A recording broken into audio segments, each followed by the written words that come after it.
Baik, kita lanjutkan sedikit. Kemudian kata beliau di sini, wa aqrabu ilal haqqi was-shawabi fil jumlah. Yang mana mereka itu sangat dekat kepada kebenaran secara umum. Wa in kanatil ismatu laysat likulli wahidin minhum. Namun tidak kita pungkiri personalnya atau individunya tidak luput dari kesalahan. Yaitu contoh yang kita sebutkan ketika terjadi perang Jamal, ya, atau perang Siffin. Ketika Ali bin Abi Thalib berselisih dengan Muawiyah atau Ali bin Abi Thalib berselisih dengan Aisyah, kita tidak memungkiri bahwasanya salah seorang di antara mereka itu pasti berada di atas kesalahan.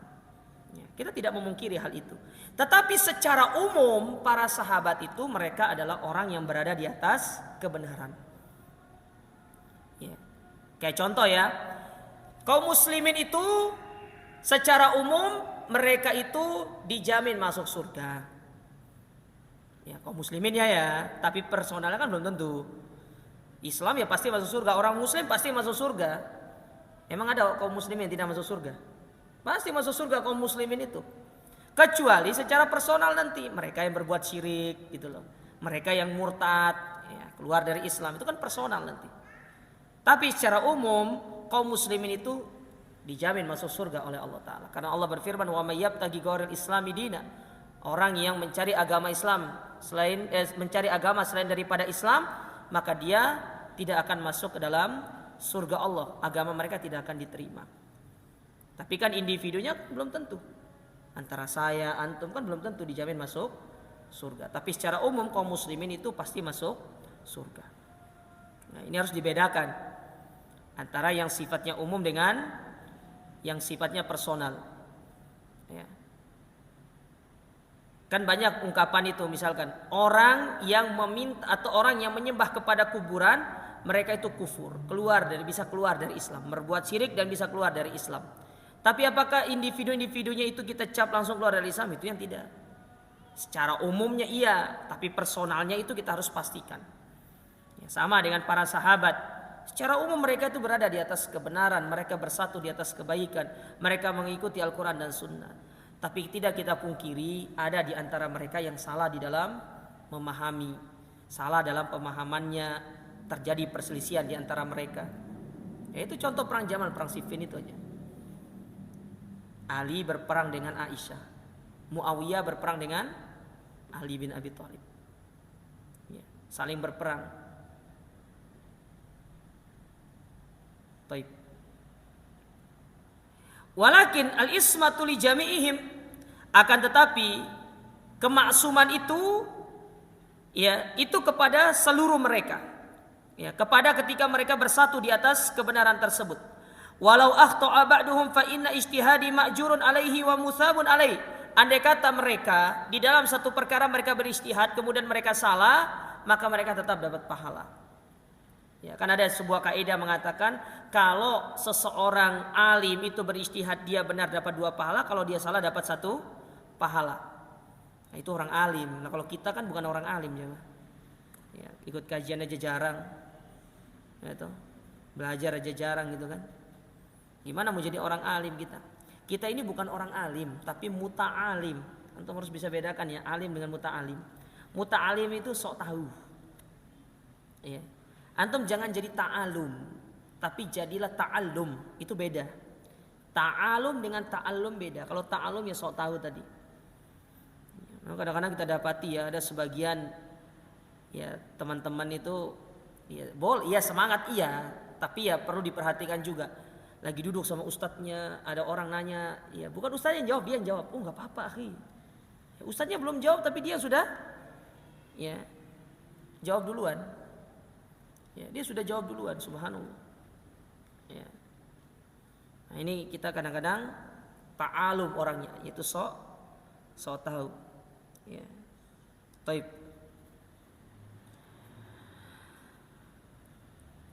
Wala yanqusu dzalika min fadlihi wa makanatihi indallah.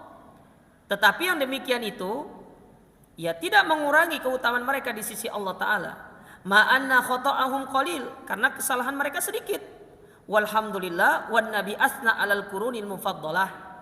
Dan segala puji bagi Allah bahwasanya Nabi SAW itu memuji ya generasi-generasi yang paling utama tersebut, yaitu 3 generasi awal, diantaranya generasi para sahabat. Sebagaimana Nabi SAW mengatakan, sebaik-baik manusia di zamanku, ya kemudian yang setelahnya, kemudian yang setelahnya.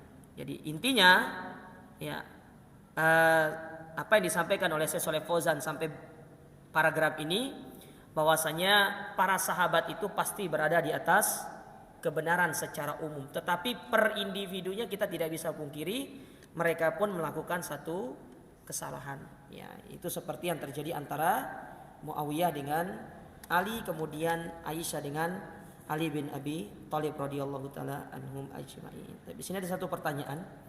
Ustadz, bagaimana pendapat tentang orang yang berkata jangan suka menilai ustadz. Semua ustadz itu baik, ikuti aja. Yang baik diambil, yang jelek ditinggalkan. Yang menyuruh kita untuk mencari ustadz yang benar itu bukan saya, bukan. Yang menyuruh itu tuh para ulama. Muhammad bin Sirin. Tahu apa kata Muhammad bin Sirin? Kalau belajar agama itu tolong ustadznya diperhatikan. Tidak semua ustadz itu boleh diambil ilmunya. Itu Muhammad bin Sirin yang ngomong. Ya.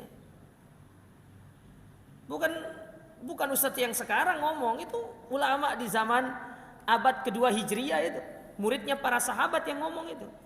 Cari guru itu yang baik akidah, yang baik manhajnya. Mereka yang ngomong. Bukan kita. Maka ungkapan ini kurang tepat. Ya. Bahwasanya ini kan secara nggak langsung artinya ya, antum tidak boleh membeda-bedakan ustadz. Jadi setiap kajian ustadz itu antum harus ikuti, baik ustadz itu sunnah atau tidak. Itu maksudnya. Iya, kalau kondisinya antum khutbah Jumat ya antum tidak bisa menghindar. Tapi kalau pengajian antum bisa memilih. Iya, antum bisa memilih. Kecuali kalau antum khutbah misalkan antum Jumatan, ya antum tahu antum bisa pindah segera, itu nggak ada masalah. Tapi kalau antum hidup di satu tempat yang di situ cuma satu masjidnya, terus antum mau Jumatan di mana? Ya. Berarti antum akan mengambil pendapat saya nggak Jumatan Ustaz karena ustaznya tidak sunnah, ya nggak gitu juga. Ya. Jadi ucapan ini kurang benar. Ya. Yang benar itu kita disuruh untuk mencari ustadz yang benar. Karena tidak semua ustadz itu mengarahkan kita kepada pemahaman salaf. Ya. Sekarang nih pertanyaan saya, sederhana aja. Apa antum mau duduk kajian di seorang ustadz yang lisannya itu suka mengeluarkan kata-kata yang kotor, mengeluarkan bahasa-bahasa yang kotor. Sementara seorang dai kan disuruh lisannya kan baik, kan betul gitu kan? Antum lihat video-video kan banyak tuh. Ngomongnya kebun binatang keluar. Iya.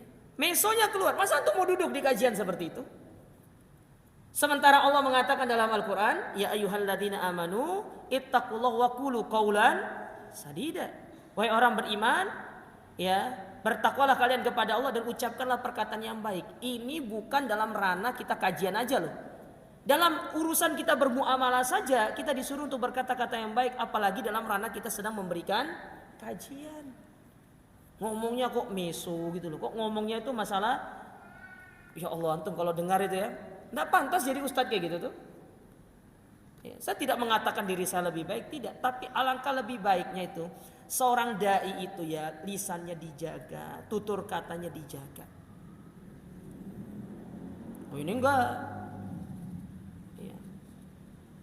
Subhanallah. Sampai hewan yang najis itu disebutkan di dalam, bahkan nyumpah, subhanallah. Oke, gimana terus mau duduk di situ? Apa kita akan duduk di situ untuk belajar di situ? Ya enggak. Iya kan? Oh Ustaz, duduk aja di situ. Kan nanti kalau ada baiknya diikuti.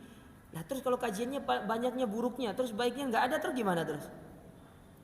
Ya kan lucu kayak gitu. Ya, jadi ini pernyataan yang kurang tepat. Ya kurang tepat. Ya subhanallah antum kalau ikut kajiannya para masyayikh ya. Kayak Syekh Abdul Razak itu Masya Allah. Lisannya beliau tuh lembut sekali. Ya, lisannya beliau tuh lembut. Padahal yang hadir di situ tuh belum tentu semua salafil. Tapi masya Allah bahasanya, tutur katanya, ya. Ya. Bagaimana ketika beliau menyampaikan, ya masya Allah. Ya. Nah, ini penting bagi seorang dai. Makanya bagi jamaah ya harus selektif dalam mencari guru, mencari ustadz. Tidak semua ustadz bisa kita duduk, ya, karena dia bisa berpotensi menjadikan kita terjatuh dalam syubhat. Wallahu a'lam bishawab. Ya, mungkin ini bisa kita ambil pada kesempatan berbahagia ini. Kurang lebihnya mohon maaf. Jazakumullah khairan. Kita akhiri subhanakallahumma rabbana bihamdika asyhadu an la ilaha illa anta astaghfiruka wa atubu ilaik. Wassalamualaikum warahmatullahi wabarakatuh.